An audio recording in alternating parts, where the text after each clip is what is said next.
আবু লাহাব উদ্যত হলো নবীকে মারার জন্য এবং সে সামনে এগিয়ে বলল,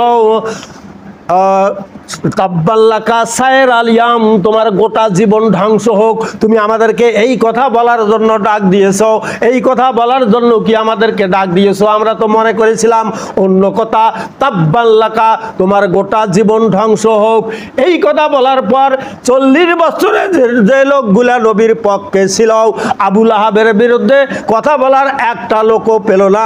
আবু লাহাবের বিরুদ্ধে প্রতিবাদ করবে একটা লোকই সেখানে আর উপস্থিত থাকলো না। আল্লাহর নবী মন ক্ষুণ্ণ হয়ে সেখান থেকে চলে গেলেন। আল্লাহ পাক আয়াত নাযিল করলেন, তাব্বাত ইয়াদা আবি লাহাবিন ওয়া তাব মা আগনা আনহু মালুহু ওয়া মা কাসাব। আল্লাহ পাক বললেন, আবু লাহাবের দুয়ার ধ্বংস হবে, তার ছেলে সন্তান ধ্বংস হবে, তার ধন সম্পদ কোনো কাজে আসবে না। এসেছিল ওলামায়ে কেরাম আছেন, তার ছেলে মেয়ে ধন সম্পদ কোনো কাজে আসে নাই।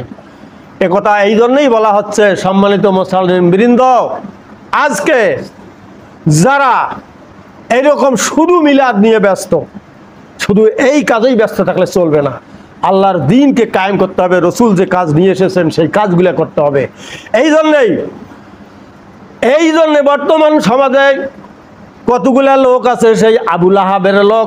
এই জন্যই বলা হচ্ছে তারা কোরআনকে প্রতিষ্ঠিত করতে চায় না, তারা তৌহিদের বাণী শুনতে চায় না, তারা শুধু নবীর জন্মই খুশি হয় আর মিলাদ দিয়েই শুধু নবীর মহব্বতকে ফুরিয়ে দেয়।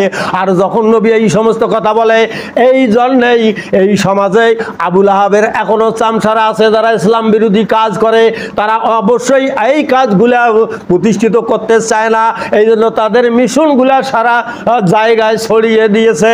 এই জন্য আমাদেরকে সজাগ থাকতে হবে যাতে আল্লাহর নবীর এই দিন, এই কালেমার যে হক, কালেমার যে কথা, এই কথা অনুযায়ী আমরাও চলবো এবং মানুষদেরকেও দাওয়াত করব, ঠিক কিনা?